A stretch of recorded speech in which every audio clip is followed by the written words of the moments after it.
ನಾವು ಕನ್ಸ್ಟ್ರಕ್ಷನ್ ಮಾಡ್ತಾ ಇರೋ ಬಿಲ್ಡಿಂಗ್ ಪಕ್ಕದ ಮನೆ ಅವ್ರದ್ದು ವಾಟರ್ ಬಿಲ್ ತುಂಬ ಜಾಸ್ತಿ ಬರ್ತಾ ಇದೆ. ಏನು ಮಾಡೋದು ಗೊತ್ತಿಲ್ಲ, ಸಂಪು ಲೀಕೇಜ್ ಆಗ್ತಿದೆ. ನೀವೇನಾದರೂ ಅದನ್ನ ಹೆಂಗೆ ಅಂತ ಕಂಡುಹಿಡ್ಬಿಟ್ಟು ಸಾಲ್ವ್ ಮಾಡಿಕೊಡ್ತೀರಾ ಅಂತ ಕೇಳ್ತೀವಿ. ಓಕೆ ಅಂದ್ಬಿಟ್ಟು ನಾವು ಅದನ್ನು ಸಾಲ್ವ್ ಮಾಡಿಕೊಟ್ಟಿದ್ವಿ. ಸೊ ಆ ವಿಡಿಯೋನ ನೋಡಿ. ಫಸ್ಟು ಸಂಪು ನೀರನ್ನ ಖಾಲಿ ಮಾಡಿಕೊಂಡು ಅದರಲ್ಲಿರೋ ಕ್ರ್ಯಾಕ್ಸ್ನೆಲ್ಲ ಎಕ್ಸಾಮಿನ್ ಮಾಡಿದ್ವಿ, ಎಲ್ಲಿಂದ ಲೀಕೇಜಸ್ ಆಗುತ್ತೆ ಅಂತ. ಸೆಟಲ್ಮೆಂಟ್ ಕ್ರ್ಯಾಕ್ ಅಂತ ಇಮಿಡಿಯೇಟ್ ಕಂಡುಹಿಡ್ಬಿಟ್ಟು ಫುಟಿಂಗ್ ಮೇಲ್ಗಡೆ ಕಟ್ಟಿದ್ರು ಫುಟಿಂಗ್ ಸೆಟಲ್ಮೆಂಟ್ ಆಗಿತ್ತು. ಆ ಕ್ರ್ಯಾಕ್ ಬಂದ್ಬಿಟ್ಟು ಗೋಡೆ ಮಾತ್ರ ಮೇಲೆ ಎದ್ಬಿಟ್ಟು ಈ ಥರ ಕ್ರ್ಯಾಕ್ಸ್ ಆಗೋಗಿ ಅದರಲ್ಲಿ ಮೇಜರ್ ಲೀಕೇಜ್ ಆಗ್ತಿತ್ತು. ಅದಾದ್ಮೇಲೆ ಈ ಬೀಮ್ ಎಕ್ಸ್ಪೋಸ್ಡ್ ಆಗಿತ್ತು, ಅದರಲ್ಲಿ ಒಂದಡಿ ನೀರು ಬೇಗ ಖಾಲಿ ಆಗ್ತಿತ್ತು.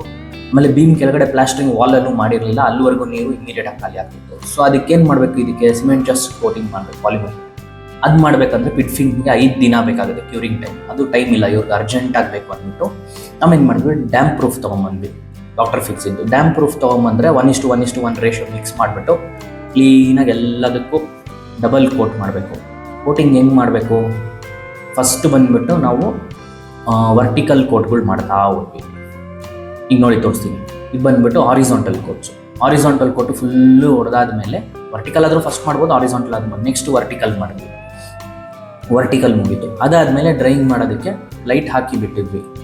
ಬಟ್ ಈ ಜಾಗದಲ್ಲಿ ಒಂದೇ ಒಂದು ಕಡೆ ಲೀಕೇಜ್ ಕಾಣಿಸ್ಬೋದು. ಏನಂದರೆ ಮೊದಲು ಕುಡಿದಿರೋ ನೀರು ಬಂದ್ಬಿಟ್ಟು ಅಲ್ಲಿಂದ ಲೀಕೇಜ್ ಆಗ್ತದೆ. ಆ ಪಾಯಿಂಟ್ ತೋರಿಸ್ತೀವಿ ನೋಡಿ, ಈ ಥರ ಲೀಕೇಜ್. ಸೊ ಏನು ಮಾಡಿದ್ವಿ, ವೆಯ್ಟ್ ಮಾಡಿದ್ವಿ ನಾವು ಸ್ವಲ್ಪ, ಆ ನೀರು ಫುಲ್ಲು ಖಾಲಿ ಆಗಲಿ ಅಂತ. ಆ ನೀರು ಖಾಲಿ ಆಗಿದ ತಕ್ಷಣ ಏನು ಮಾಡಿದ್ವಿ, ಈ ಥರ ದೊಡ್ಡ ದೊಡ್ಡ ಕ್ರ್ಯಾಕ್ಗೆ MCL ಅಪ್ಲೈ ಮಾಡಿದ್ವಿ. MCL ಅಪ್ಲೈ ಮಾಡಿಬಿಟ್ಟು ಅದು ಡ್ರೈ ಆಗಿದ ತಕ್ಷಣ ಇಮಿಡಿಯೇಟಾಗಿ ತಿರ್ಗಾ ಕೋಟ್ ಆ ಜಾಗದಲ್ಲಿ ಹೊಡೆದ್ಬಿಟ್ಟು ಸಕ್ಸಸ್ಫುಲ್ಲಾಗಿ ಅದು ಕಂಪ್ಲೀಟ್ ಮಾಡಿದ್ವಿ. ಪಿಡ್ಫಿನ್ ಹಾಕಿದರೆ ಇನ್ನೂ ಒಳ್ಳೇದಾಗ್ತಾ ಇತ್ತು. ಥ್ಯಾಂಕ್ ಯು ವೀಕ್ಷಕರೇ, ಪ್ಲೀಸ್ ಫಾಲೋ ಮಾಡಿ, ಸಪೋರ್ಟ್ ಮಾಡಿ. Thank you.